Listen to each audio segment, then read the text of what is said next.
그래서 저를 안녕하세요. 저는 한 아이와 함께 인생의 중반 이후를 보내고 있는 남자입니다. 제게는 참 말 못할 사연이 있어요. 저도 처음에는 이 사실을 알고 얼마나 충격을 받았는지 모릅니다. 하지만 무엇도 바꿀 수 없는 제 자식이기에 저는 모든 것에 다 덮고 아이와 함께하는 삶을 선택했어요. 누구에게도 말 못했던 이야기, 지금부터 이곳에 털어놓으려고 합니다. 저는 부모 없이 어렵게 자란 사람입니다. 제가 어렸을 때 부모님이 교통사고로 한 번에 돌아가시게 되었고, 저는 큰아빠 집과 고모 집을 전전하며 살았어요. 결국엔 그 두 집에서 나와 연로하신 할머니와 함께 살게 되었고요. 부모님이 돌아가신 건 제가 7살쯤 되었을 때였어요. 두 분이 중요한 모임이 있으셔서 저를 큰아빠 집에 맡겨두고 외출을 하셨다가 그만 교통사고를 당하였습니다. 한순간에 집안은 풍비박산이 나버렸고 저는 그대로 부모 없는 고아로 인생을 살아가게 되었죠. 부모님이 그렇게 한 번에 세상을 떠나고 나신 후로 처음에는 큰아빠의 집에서 생활했어요. 큰아빠 집에는 저와 몇 살 차이 나지 않는 사촌 형과 누나가 있어서 부모님이 살아계실 때에도 자주 왕래하며 친하게 지냈었거든요. 그때 형과 누나는 저를 친동생처럼 귀여워해 주었고 잘 놀아주었어요. 그런데 부모님이 돌아가시고 난 후부터는 사촌들도 큰엄마도 제게 대하는 행동이 달라지셨죠. 평소와 똑같이 제가 사촌형의 장난감을 가지고 놀라고 치면 형은 제게서 장난감을 확 뺏어버리며 이렇게 말을 했어요. 야! 어딜 만져, 허락도 없이. 이거 내 거거든. 우리 집에서 살면 다 이 물건이 네 건 줄 아냐? 형아, 왜 그래? 야, 네가 우리 집에 와서 내 장난감 맨날 만지고 제자리에 안 놔두니까 내가 맨날 장난감 찾느라 힘들잖아. 아이, 짜증난다니까. 그러니까 앞으로 내 물건에 함부로 손대지 마. 알았어? 특히 나 없을 때는 더더욱. 알겠어, 형아. 울긴 왜 울어? 내가 뭐 너를 때렸냐, 울게? 어? 이거 내 물건이니까 함부로 손대지 말라는데 왜 우냐고. 불쌍한 척 하지 마. 알았어? 저보다 4살 위의 사촌형은 저를 이렇게 궁지로 몰아넣는 말을 했습니다. 그 모습을 보고 있던 큰아빠가 말씀하셨죠. 너 이 녀석 정말 못됐구나, 어? 사촌 동생이면 피를 나눈 형제나 마찬가지인데 이거 좀 가지고 논다고 어떻게 되니? 이게 안 그러던 행동을 하고 그러네. 아빠한테 혼나볼래? 어? 아빠는 왜 맨날 제 편만 들어요? 쟤 우리 집에서 살기 전에는 안 그랬잖아요. 무조건 나만 사랑해주고 나랑만 놀아줬는데 왜 아빠는 이젠 안 그래요? 왜 또 나만 혼내요? 뭐? 이 녀석 정말 아빠가 언제 그랬다고? 갑자기 아빠 엄마 없이 혼자 남은 동생이 불쌍하지도 않니? 어쩜 그렇게 너 하나만 생각하는 이기적인 아이가 됐니? 아빠는 널 그렇게 안 가르쳤는데? 아빠 너무해 정말.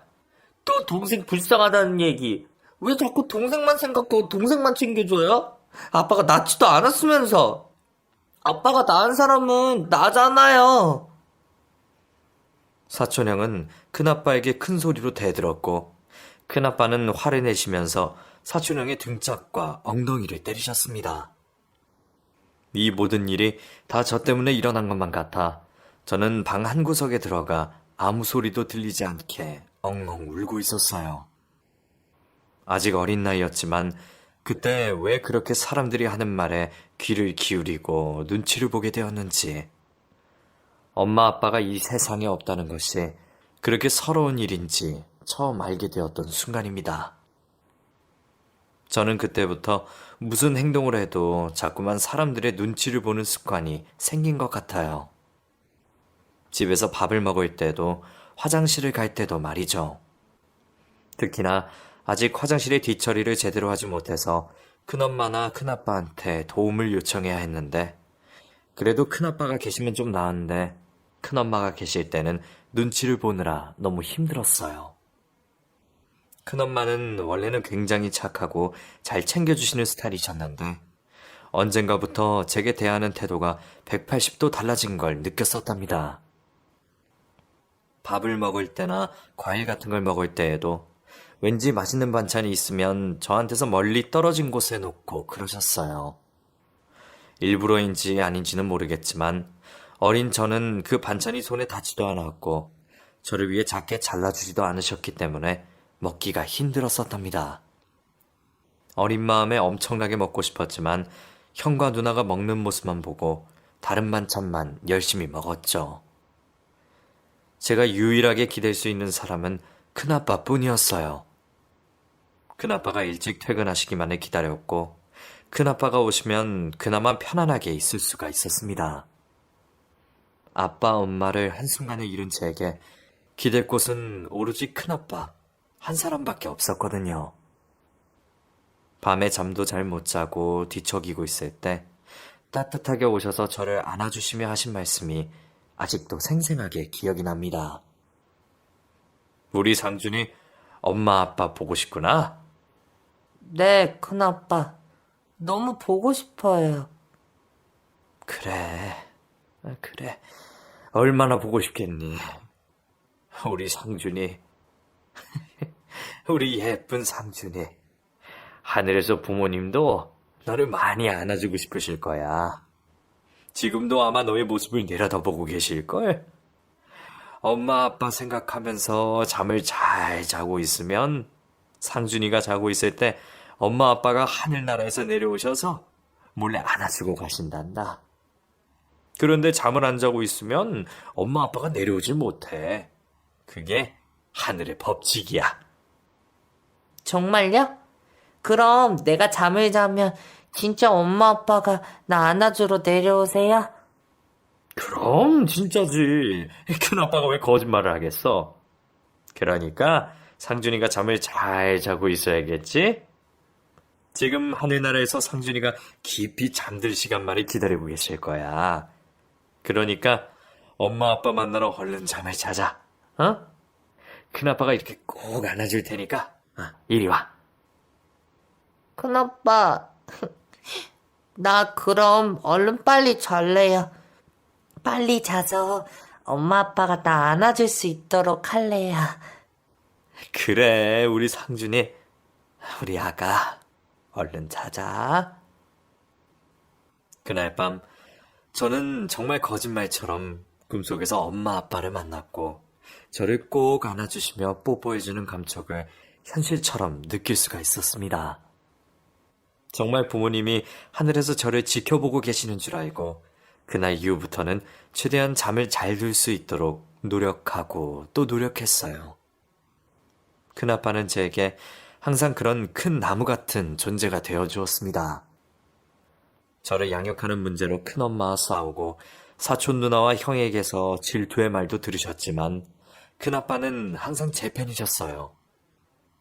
하지만 시간이 갈수록 가족들 간의 갈등이 깊어지게 되었고 큰아빠가 하시던 사업이 잘 되지 않아 집안 사정이 어려워지면서 저는 어쩔 수 없이 고모네 집으로 가게 되었습니다. 초등학교 5학년 때쯤이니까 12살이었겠네요. 고모는 아빠의 누나이셨는데 아이가 생기지 않아 그냥 강아지 2마리를 키우시며 고모부와 함께 살고 계셨어요. 일 중독이라고 할 만큼 고모와 고모부는 하루 종일 회사에서 근무하는 시간이 너무 많다 보니 저에 대해서 챙겨줄 수 있는 여건이 거의 안 되셨답니다. 그리고 아이를 키우지 않으시다 보니 저를 어떻게 대하셔야 할지 좀 어려웠던 것 같기도 해요. 아니, 지금 생각해보면 좀 귀찮은 존재가 되었을 수도 있겠네요. 두 분은 자유롭게 여행을 많이 다니시고 거의 저녁도 밖에서 해결을 하시고 다니셨던 라이프 스타일이었는데 저 하나 때문에 집에 반찬도 사다 놓고 밥도 해놓아야 하고 준비물이나 학교도 보내야 하고 그래서 많이 귀찮으신 것 같았어요. 최대한 저도 폐를 끼쳐드리지 않으려고 노력하면서 말을 많이 안 하기는 했지만 그래도 최소한 학교를 다니면서 보호자가 해주어야 할 일들이 있는 것이잖아요. 그런 것들을 전혀 해주지 않으셨습니다. 그래도 솔직히 하루 종일 혼자 집에 있다 보니 누구 눈치 볼 사람은 없어서 편하긴 했어요. 강아지 2마리가 있었는데 그냥 저는 강아지 밥도 챙겨주고 용변도 치워주면서 하루하루를 보냈답니다. 그리고 경제적으로 여유가 있으셔서 그런지 가끔씩 제게 신발과 옷도 잘 사주셨고 따뜻한 마음의 소통은 없으셔도 돈으로 부족한 부분을 채워주셨어요. 고모네 집에 있을 때 가끔 큰아빠가 오셔서 저를 챙겨주기도 하셨는데 고모와 큰아빠가 저 때문에 한번 크게 다투는 모습을 본 이후로는 큰아빠는 고모 집에 거의 오지 않으셨습니다. 그러게, 누가 애를 데려오래? 어? 난 내 애 낳기도 싫어서 안 낳고 사는 사람인데, 내가 애를 키운다는 게 말이 되니? 상황이 이렇게 되니까 그런 거잖아, 누나. 누나 독신주의자였던 거 알아. 결혼은 했지만 그래서 애도 안 낳는 거고. 그렇다고 아직 초등학교 다니는 애를 저렇게 방치하다시피 해놓으면 어떡해. 최소한 챙겨줄 건 챙겨줘야지. 학교 다니는 거, 공부하는 거 좀 관심 좀 가져주라, 어? 누나, 제발. 야, 나 지금 회사 때문에 바빠서 밥도 제때 못 챙겨 먹고 일하고 있다. 내가 지금 남의 집 자식 학교 공부하는 거 관심 가져줄 때가 아니라고. 고모와 큰아빠는 저의 문제를 가지고 이렇게 크게 다툼을 하셨고, 그럼 저를 데려가느니 마느니 하면서 아주 큰 소리를 내셨어요.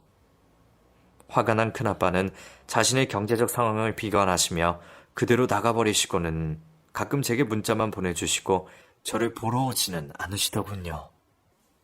아무튼 그런 집에서 어떻게 또 2년이라는 시간을 버텼네요. 제가 여름 방학 중에는 고모와 고모부가 한 달 정도 해외여행을 가신 적도 있었답니다. 그럼 그냥 저는 강아지를 돌봐주는 사람에 불과했고, 고모는 문자로 강아지의 안부만 물었지 저를 따뜻하게 챙겨주지는 않으시더라고요. 그때 저는 고모가 잔뜩 사다 놓은 인스턴트 음식들을 먹으면서 보냈어요.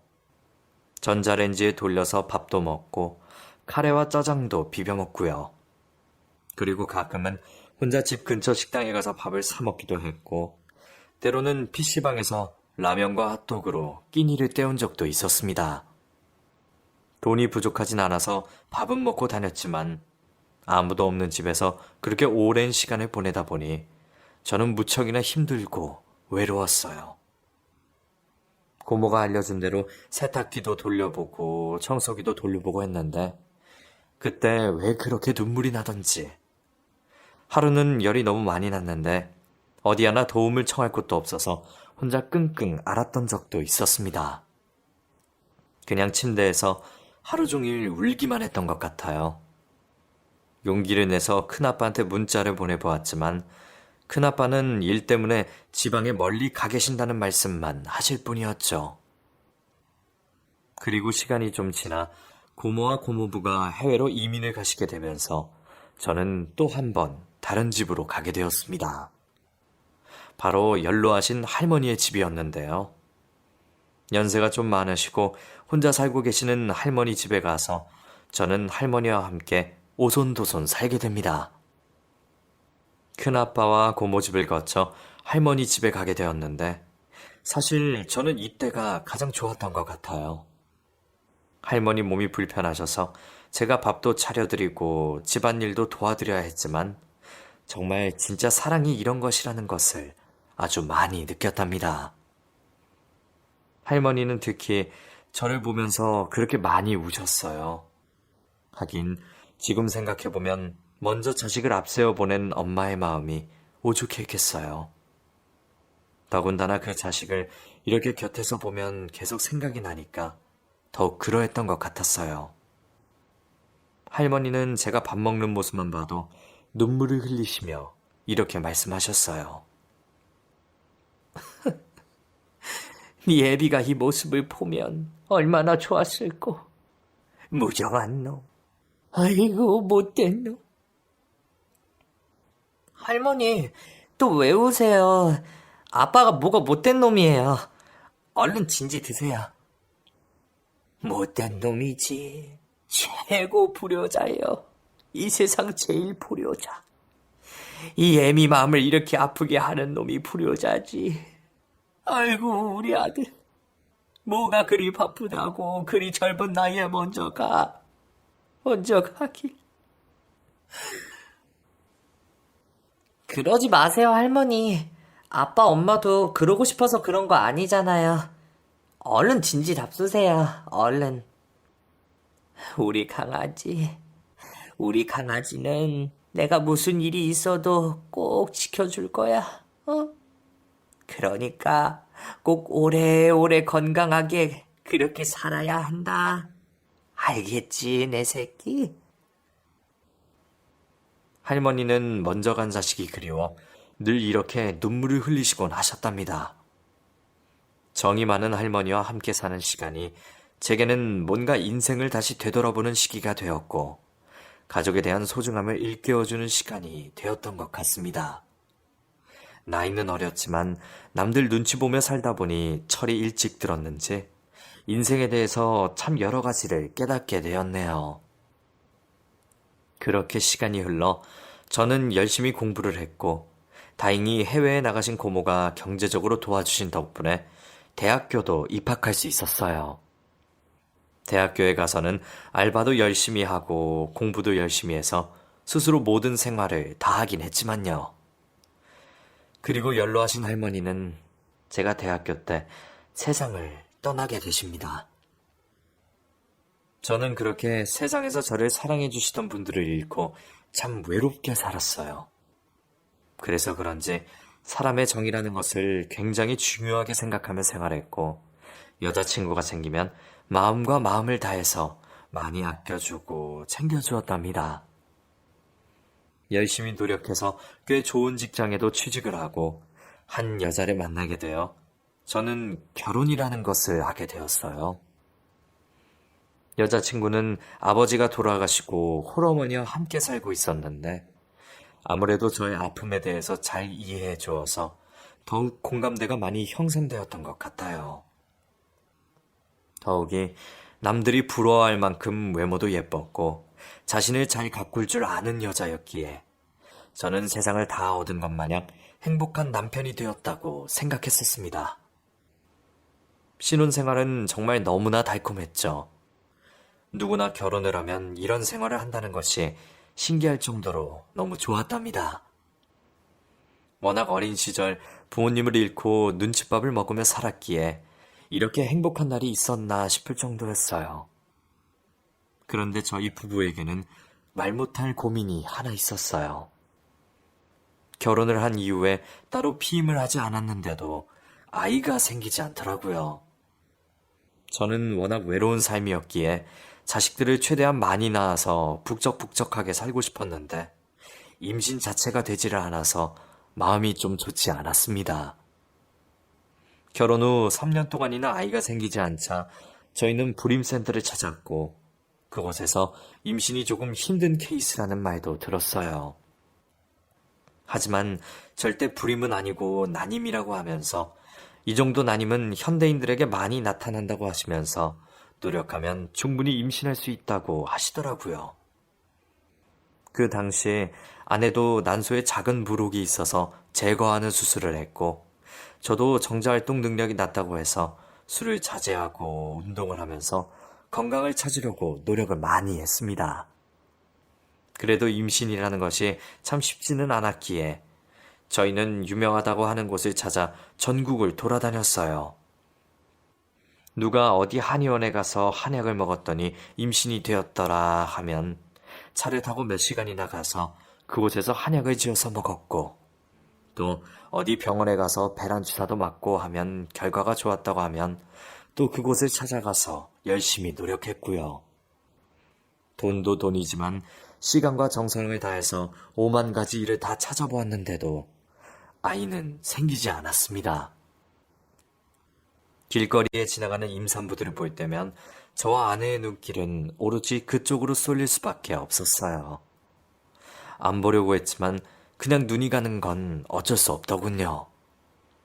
저 사람들은 어떻게 저렇게 임신이 잘 될까? 난 도대체 무슨 잘못을 했길래 이렇게 아이를 갖는 것조차 힘이 든단 말인가? 뭐 이런 별 생각을 다 하기도 했어요. 그리고 이 시기에 정말 많이 싸우기도 했습니다. 지칠 대로 지친 아내와 저는 서로 칼날선말도 많이 했었고, 특히 제가 지나가던 임산부를 보면서 한마디를 한 걸 시작으로 엄청나게 다툰 적도 있었습니다. 와, 저렇게 배가 앞으로 볼록하면 여자라고 하던데 저분 뱃속에 딸일까? 뭐? 남이사. 딸이든 아들이든 당신이 뭔 상관이야? 어? 아니, 그냥 난 저런 배 모양이면 딸이라고 한다고 하길래. 그러니까 남의 배 모양이 왜 그렇게 관심이 많냐고. 그딴 거 뭐하러 알아보냐고. 당신 왜 그래? 별일도 아닌 것 가지고. 별일이 아니라니? 당신이 다른 임산부 배 모양까지 유심히 관찰하는데 이게 별일이 아니냐? 그렇게 부러우면 다른 여자랑 살던지 임신도 못하는 여자랑 살지 말고. 무슨 말을 그렇게 해? 당신 너무 예민한 거 아니야? 뭘 그렇게 심하게 말을 해? 그럴 필요까지는 없잖아. 다른 여자랑 살다니. 아니, 뭐 말도 안 되는 얘기를 하고 그래. 당신 말이 지금 그렇잖아. 우리는 이꼬라지인데 남의 여자 배 모양까지 관찰할 정도면 당신도 어느 정도 생각이 있는 거 아니냐고. 당신이 임산부들 쳐다보면서 부러움에 침 질질 흘리면서 그런 말 할 때 내가 얼마나 비참한지는 생각도 안 해봤어? 나도 누구보다 저렇게 임산부가 되고 싶다고.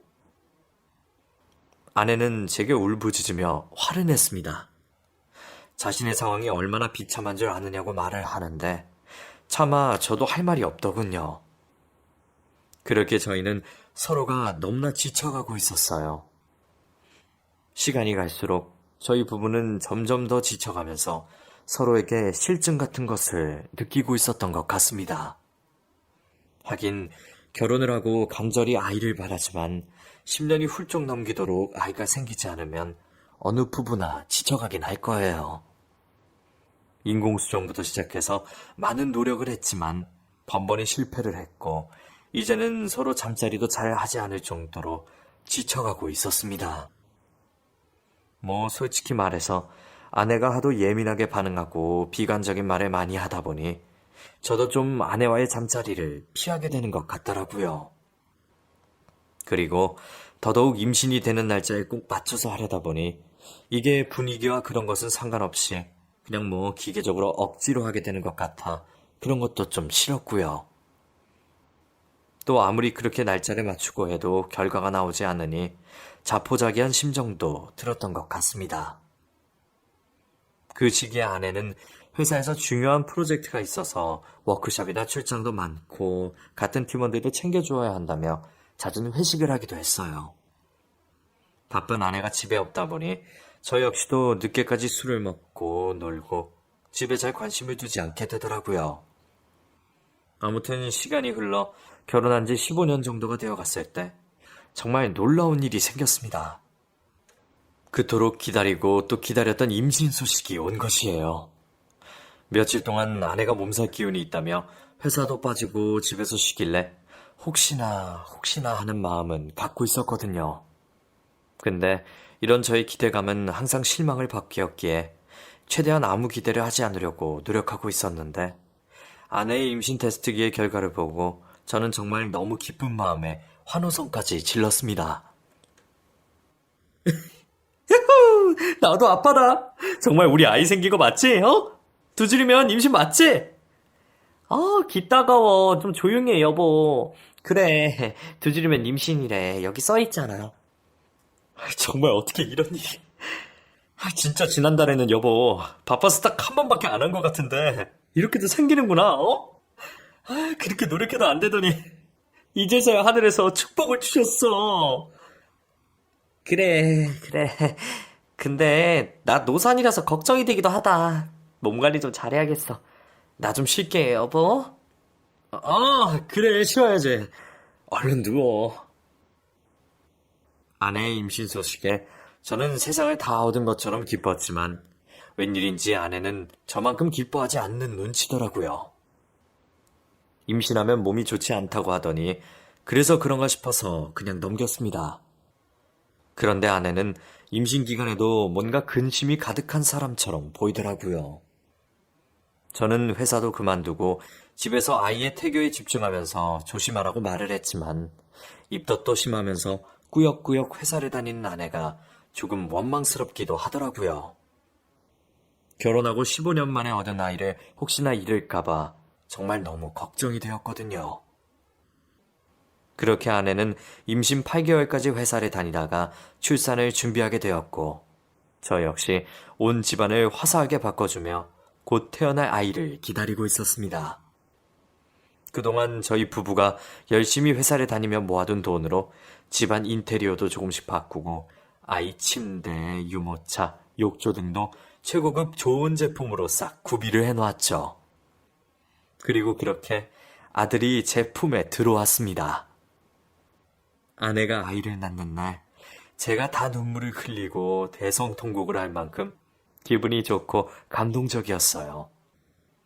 진짜 부모들이 눈에 넣어도 안 아픈 게 자식이다라고 하는 말이 그날 이해가 가더라고요. 세상 무엇이든 다 해주겠노라 마음속으로 다짐을 하고 아들을 품에 안았습니다. 그날의 벅찬 감동은 제 인생에서 가장 행복했던 날이에요. 저와 아내를 닮지는 않았지만 우렁찬 목소리로 울음을 터뜨리는 아들은 아주 건강하게 무럭무럭 잘 자랐습니다. 성격적으로나 외모적으로 저를 닮지는 않았지만 그래도 점점 커가면서 아이들의 얼굴은 많이 바뀐다고 하니 서운한 마음을 감추고 있었죠. 3살, 4살이 되면서 한참 말을 배우기 시작할 때 어설픈 말투로 아빠, 아빠 부르며 장난감을 사달라고 떼를 쓰는 모습이 얼마나 예쁘던지. 일부러 아이를 놀리느라 울리기도 하고 장난도 치면서 세상에서 가장 행복한 아빠가 되어갔습니다. 아내와 제가 나이가 꽤 있다 보니 다른 젊은 부모들과 소통을 하는 것이 가끔 힘이 들 때도 있었지만 워낙에 무슨 일이든 적극적으로 노력하는 제 성격상 그들과도 금방 친해지면서 아이들의 친구도 많이 만들어 주었죠. 아내는 아이를 출산하고 육아휴직을 한 다음 회사를 다시 복직했는데 아내를 유난히 잘 따르는 회사의 남자 후배가 자주 집에 놀러 오기도 했습니다. 후배는 항상 두 손에 맛있는 음식과 아이의 옷이나 장난감을 주로 사왔었는데 아이 아빠여서 그런지 확실히 저보다 센스가 넘치더라고요. 제게 형님 하면서 잘 따르던 그 녀석은 저보다도 10살이나 어린데 일찍 결혼을 해서 벌써 제 아이보다 7살이나 많은 올해 13살이 된 아들 쌍둥이를 키우고 있었습니다.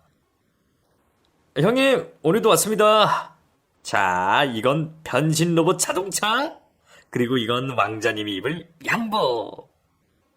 와, 멋진데? 역시 아들을 먼저 키워봐서 그런지 이런 거 너무 잘하는구만. 부럽다, 젊은 아빠.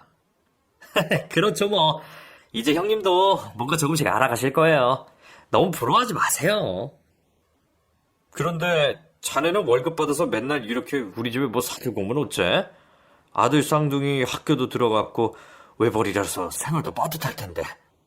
이제 그만 사둬도 해. 아이고, 아니에요. 저 그래도 꽤 벌어요. 우리 한해 같은 대선배님이 일을 잘할 수 있게 도와주신 덕분에요. 이번에 저 승진도 한답니다. 다 선배님 덕분이에요. 그래? 그렇구만. 축하해. 우리 와이프가 아주 일처리 하나는 끝장나는 사람이니까 앞으로도 많이 도움 받아. 네, 그래야죠. 아, 다음 주에도 저희 회사 프로젝트 때문에 3박 4일 워크숍이 있어요. 선배님이 꼭 있으셔야 하는데 보내주실 거죠? 아, 그래? 난 아직 들은 얘기가 없는데. 그렇다면 보내줘야지. 내가 이번 연도에 휴가가 좀 남았으니까 회사에 휴가 내고 아들 볼게. 가서 일 잘하고 와. 감사합니다, 형님. 변죽도 좋게 제게 형님 하면서 저희 집에 자주 놀러오던 와이프의 회사 후배는 다음 주에 회사 워크숍이 있다면서 제게 아내를 보내달라는 허락을 받더군요. 저야 뭐 회사 일이 그렇다면 보내줘야지 하는 생각을 가지고 흔쾌히 승낙을 했죠. 그런데 제게 감사하다고 인사를 하며 실실 웃는 모습이 뭔가 좀 이상하다는 생각은 했어요.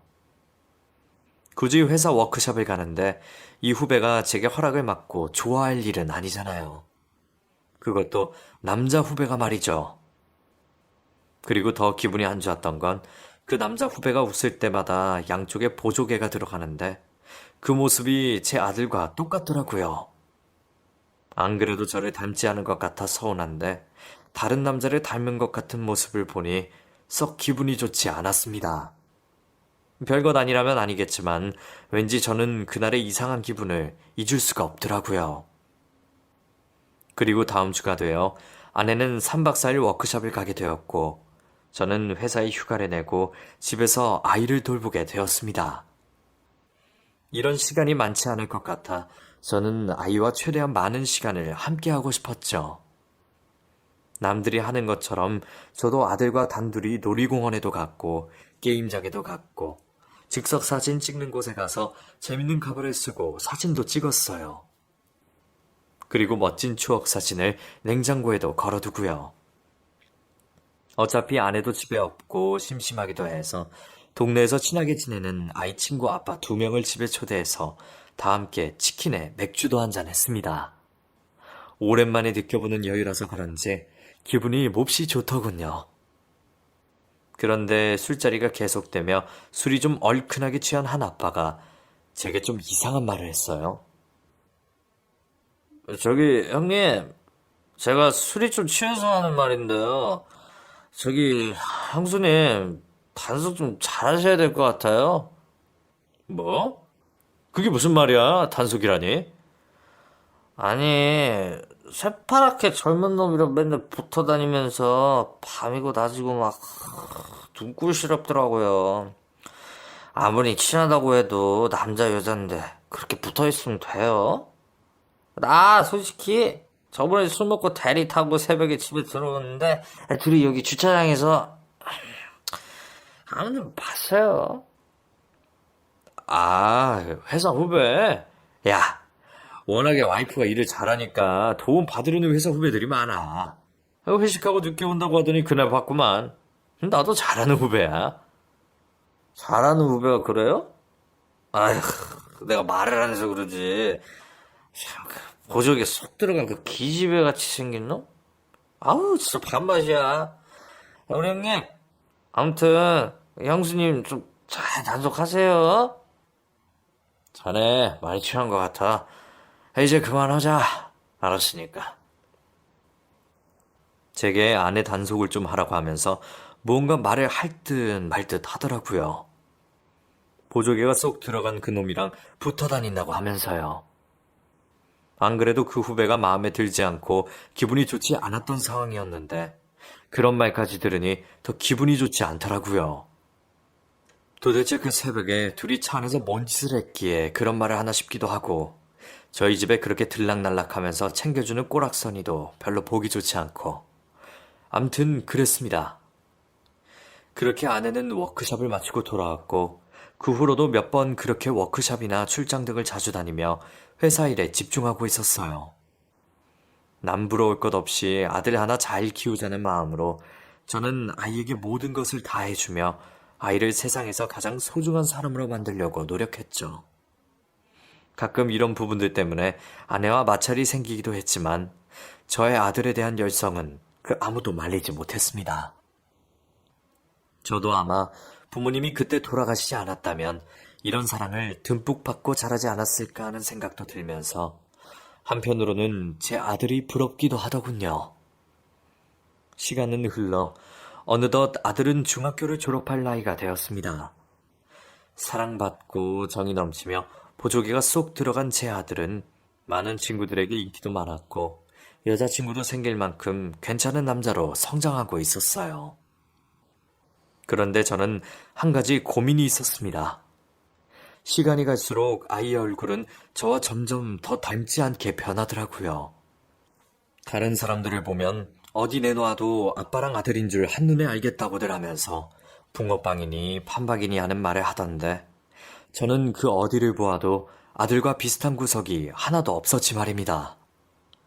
쏙 들어간 양쪽 보조개는 저와 아내 2명 다 가지고 있지 않았고 쌍꺼풀 없이 약간 날카로운 눈매를 가지고 있던 저와는 반대로 아들은 축 처지고 눈웃음을 치는 큰 눈을 가지고 있었어요. 입술과 코, 귀, 그리고 체형까지 저와 비슷하게 보이는 구석이 하나도 없다는 것이 저는 너무나 큰 고민이었습니다. 남들이 들으면 뭘 그런 걸로 고민이냐고 하겠지만 저뿐만이 아니라 저와 친하게 지내는 사람들 모두가 저와 아들이 하나도 닮지 않았다는 말을 하니 고민이 될 수밖에 없는 상황이었어요. 어느 날은 아들과 제가 나란히 사진을 찍은 모습을 찬찬히 살펴보았는데 너무나 다른 생긴 모습에 혼자 몹시 실망을 한 적도 있었습니다. 그리고 그 시기에 청천벽력 같은 일이 벌어지고 말았어요. 바로 아내의 충격적인 사생활이었어요. 아내가 회사에서 출장도 많고 워크숍도 많았기에 저는 아들과 함께 있는 시간이 많았습니다. 그래서 이런저런 얘기를 많이 하는 동안 아내와 아들, 그리고 그 아내의 남자 후배가 셋이서 자주 외식을 한다는 말을 하더라고요. 그것도 아빠인 제게는 말을 하지 말라고 하면서요. 그러면서 그 삼촌이 용돈도 쥐어준다는 말을 하니 저는 좀 듣기가 거북하더군요. 저도 다 아는 사이인데 굳이 따로 셋이 외식을 하면서 제게 비밀로 하라는 것 자체가 너무 웃기잖아요. 우연히 아들에게 그 말을 들은 후에 저는 몹시 기분이 좋지 않았고 갑자기 이상한 생각이 막 머릿속에 복잡하게 들기 시작하더군요. 그리고는 저도 모르게 아내의 자동차를 살펴보기도 하고 아내가 씻고 있을 때 아내의 휴대폰을 몰래 들여다보기도 했습니다. 제가 왜 그런 행동을 했는지는 모르겠지만 그저 본능적으로 그런 행동이 나왔던 것 같아요.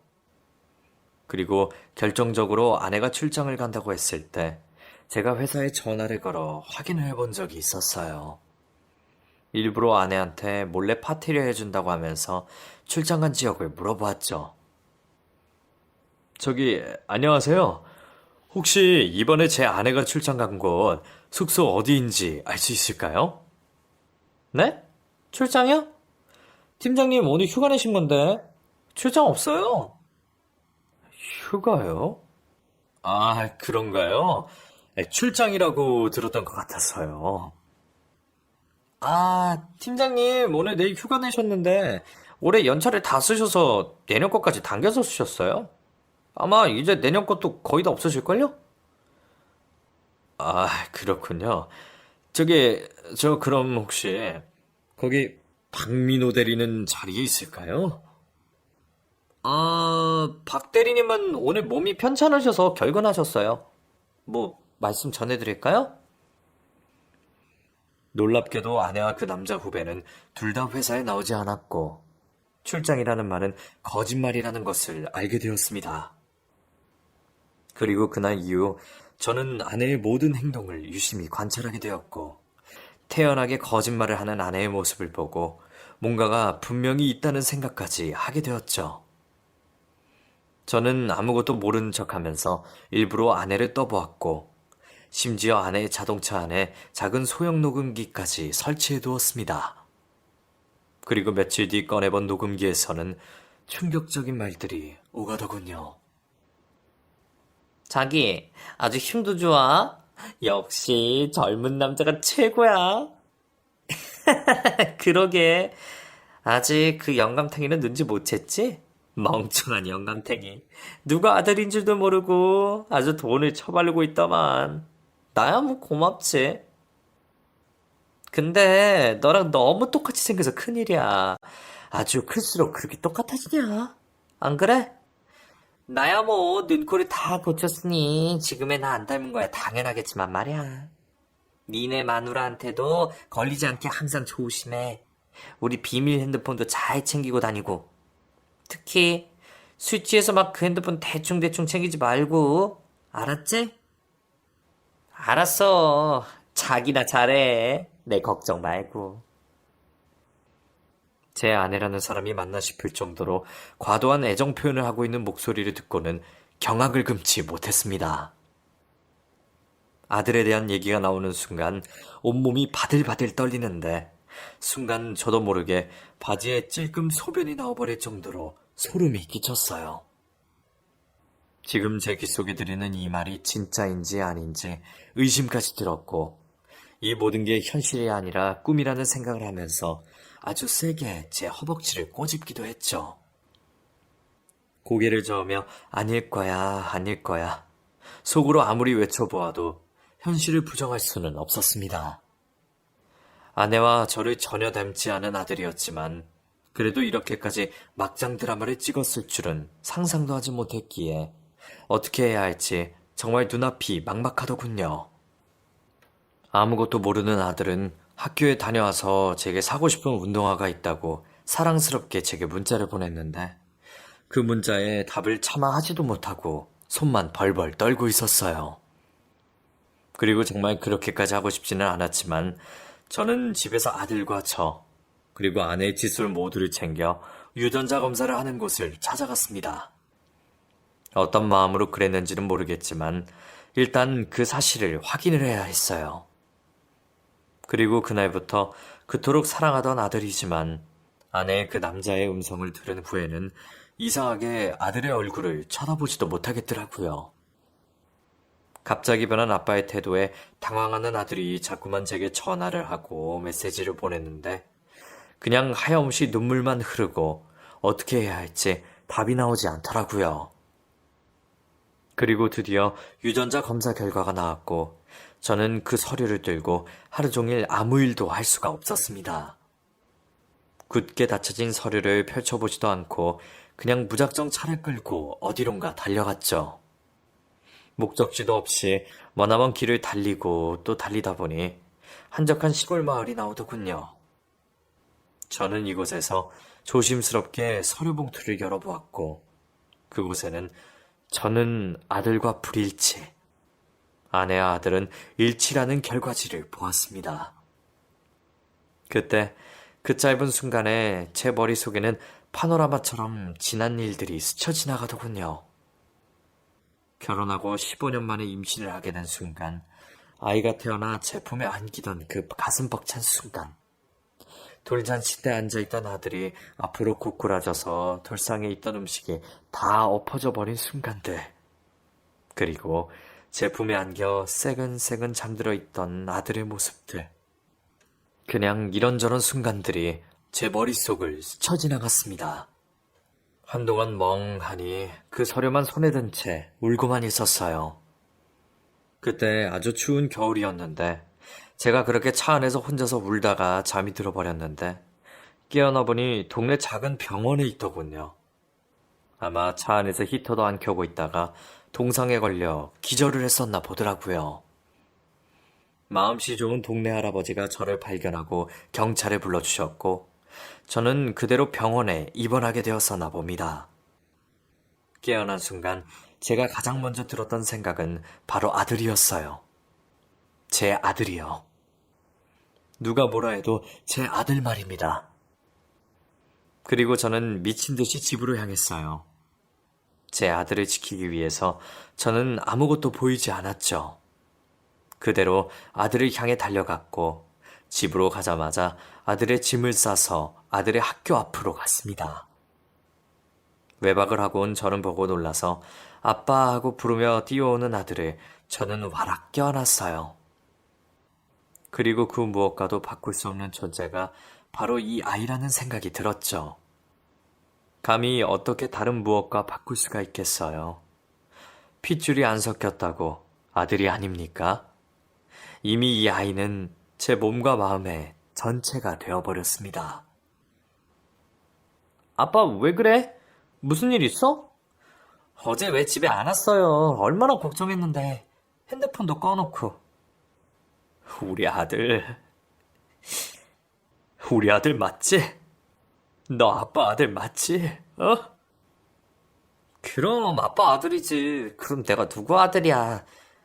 아빠 왜 그래? 어? 그래. 넌 누가 뭐라 해도 아빠 아들이야. 아빠는 너 평생 지켜줄 거야. 무슨 일이 있어도 이 아빠 손 놓지 마. 알겠지?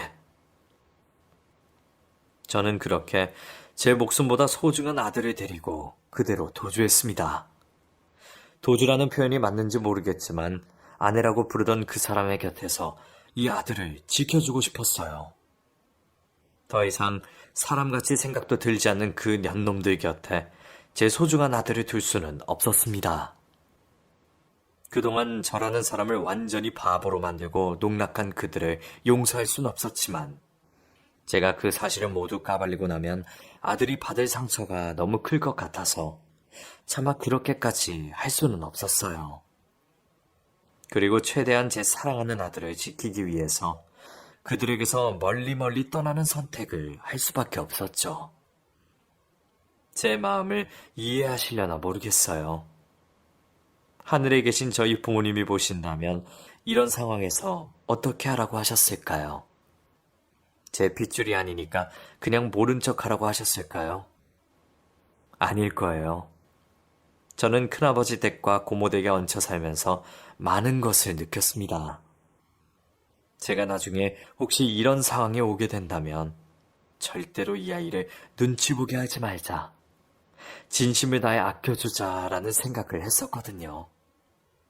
그렇기에 저는 이 아들을 무슨 일이 있어도 지키기로 마음 먹은 것입니다. 어쩌면 피보다 더 진한 사랑을 저는 이 아이와 함께 나눈 것이나 마찬가지예요. 갑자기 사라진 저와 아이를 향해 아무것도 모르는 아내는 계속해서 연락을 해왔고 저는 그저 조용하고 담담하게 말해주었습니다. 나 다 알고 있어. 니들이 한 행동, 한 사람을 이렇게 바보로 만들고 우리 아이의 미래를 망치게 하는 당신이라는 여자. 다시는 나와 내 아이 눈앞에 보이게 하고 싶지 않다. 진정으로 우리 아들을 생각한다면 더러운 당신의 행동 죽을 때까지 말하지 말고 무덤에 가지고 가. 그리고 절대로 내 눈앞에 나타나지 마. 변호사의 도움을 받아 얼마 후 아내의 회사로 이혼 서류를 보냈습니다. 그리고 만약 이 사실을 발설할 경우 아내와 상간남의 정체에 대해서 그 회사나 상간남의 가족에게 전부 알리겠다는 것에도 동의를 얻었어요. 차마 그 어떤 변명도 하지 못하고 제게 그저 미안하다고 하며 아이만 주기적으로 만날 수 있게 해달라고 하는 걸 보니 일말의 양심은 있는 것 같네요. 급작스럽게 여러 가지 환경이 바뀌어서 아들은 처음에 많이 당황하고 힘들어했지만 또 밝은 성격 탓에 금세 적응을 잘하더군요. 저는 이곳에서 새롭게 보금자리를 잡고 직장도 구했습니다. 지방 작은 곳이라서 이전 회사처럼 월급이 많고 복지가 좋고 그렇지는 않지만 그동안 저축해놓은 돈과 퇴직금으로 아들과 단둘이 살기에는 부족함이 없네요. 지금 저와 아들은 누구보다도 행복합니다. 앞으로도 이 행복을 느끼며 평생 죽을 때까지 제 아들을 곁에서 지켜줄 것입니다. 저와 아들의 인생을 응원해 주셨으면 좋겠네요. 제 긴 이야기 끝까지 들어주셔서 감사드려요.